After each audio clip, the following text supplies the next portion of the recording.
Can you give me an example of a regulation that's standing in the way and a policy change that has been effective?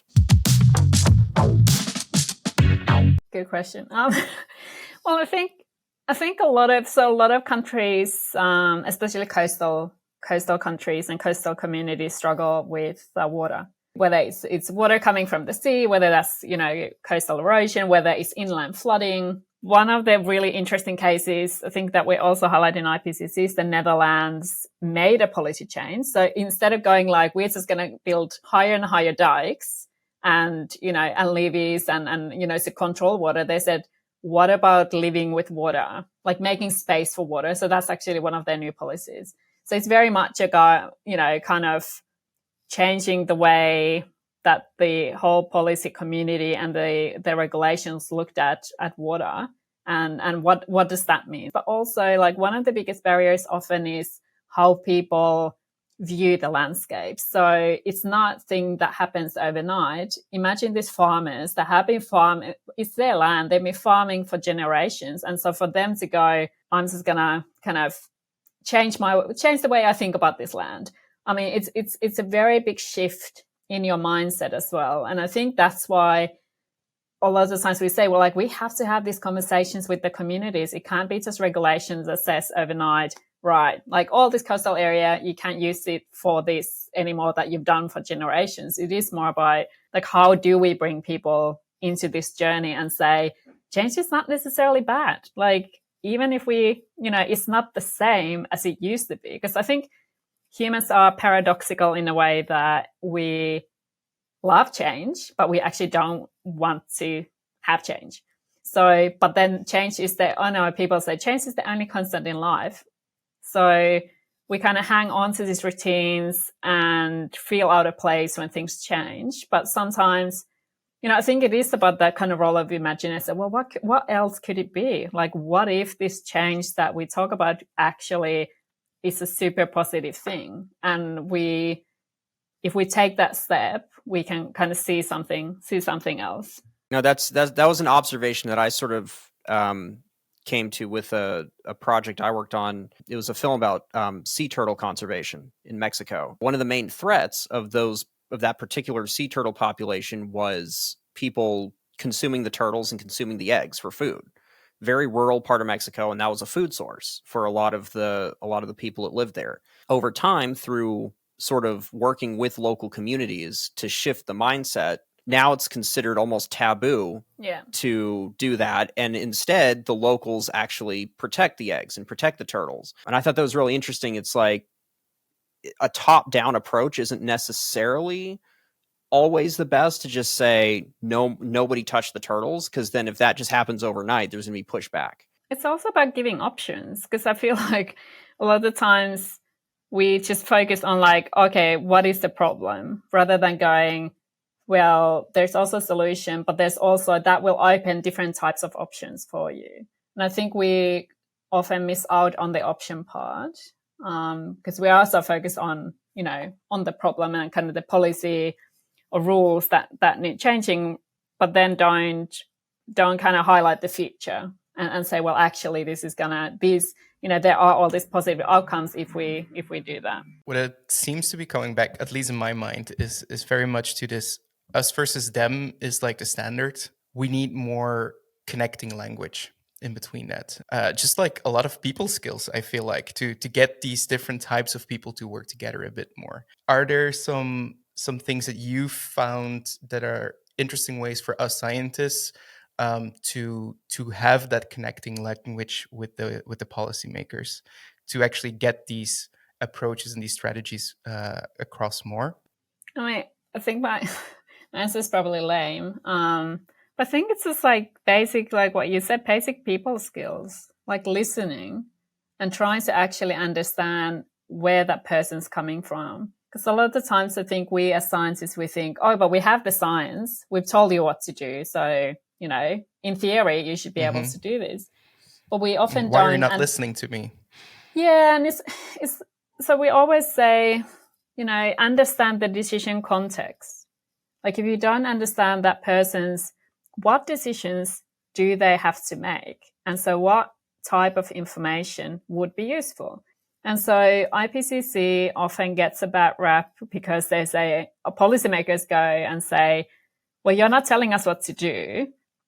I need to be told what to do. You're just telling me all this science and you're telling me all these, there's like 100 different adaptation strategies. But what I need is to understand what would work in my context.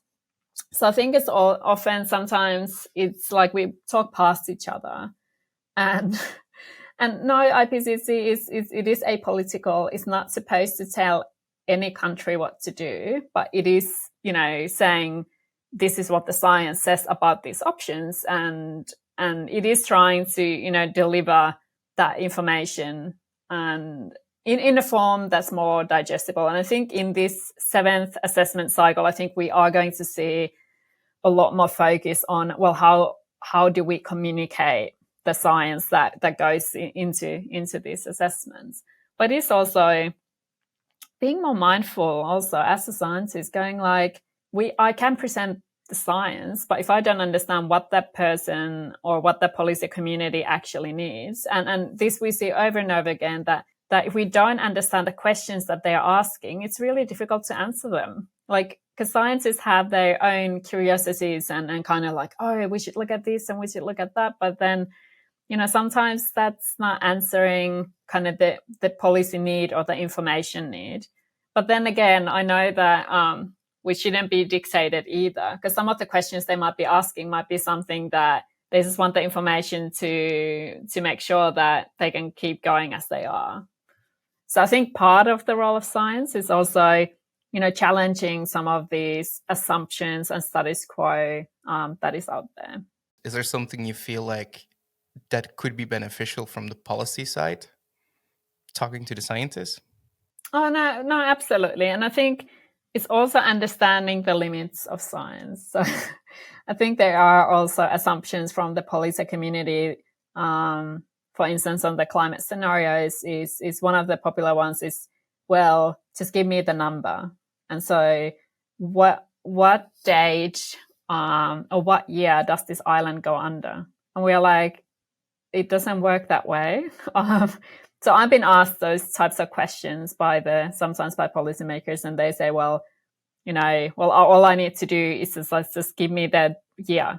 I'm like, I can't give you the year. A lot of what we are talking is about future scenarios, and there's so many different components that go into these models to build the scenarios, but also wildcards. So a lot of us, except in the health research community, but a lot of people just were completely unaware of pathogens like COVID.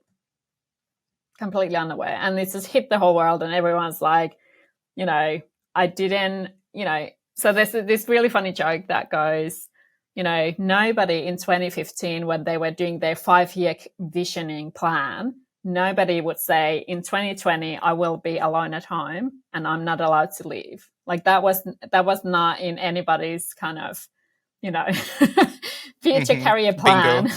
So I think, there is also understanding, kind of how the scientific process works, but also what some of the limits are. Because I think there is a lot of pressure, in particular on climate change community, but also on adaptation. There's so much pressure that we have to have perfect 100% certain answers. And if we don't deliver that certainty, then it's like, well, the science uses for my decision making. In other fields, we are more than happy to accept like 50-50. And we're like, okay, well, when it comes to cybersecurity, when it comes to all other policy issues, I feel like there's so much more flexibility in terms of certainty. But when it comes to climate change, they kind of go, well, if you can't give me 100% certainty, then I'll just sit and wait and see what happens. Why do you think that is? Good question. It could be, and I'm just throwing this out there, but it could be also that the people don't want to act on climate change. It's adaptation, for instance, it's not a priority. It's like, we're talking about something that's likely to happen in the future. How am I going to tell the people who elect me? And this is the electoral cycle is one of the, I think, biggest barriers often for this kind of long-term change and long-term thinking. And that's why we always say, like, for climate adaptation, and some countries are doing this. So UK, Finland, they actually are putting climate change legislation in place that cannot be overturned easily. So there is that kind of long-term policy commitment to reduce emissions and also to do the national adaptation plans and actually starting to invest in adaptation over the long term. But I think a lot of the times, yeah, I mean, climate change is very complex. It's, and there's big parts that are uncertain, but I think we are seeing increasingly every year, or every time IPCC comes up with a new assessment, they say, well, now it's even more certain that, that emissions are, increasing and we are not on the path where we're supposed to be. I think for me, what would be a game changer would be that adaptation thinking would be kind of part of people's everyday, thinking in terms of, and we are seeing that starting to happen in the insurance and the banking sector, looking at climate risks already in different neighborhoods. It's sometimes at the household level, and they go,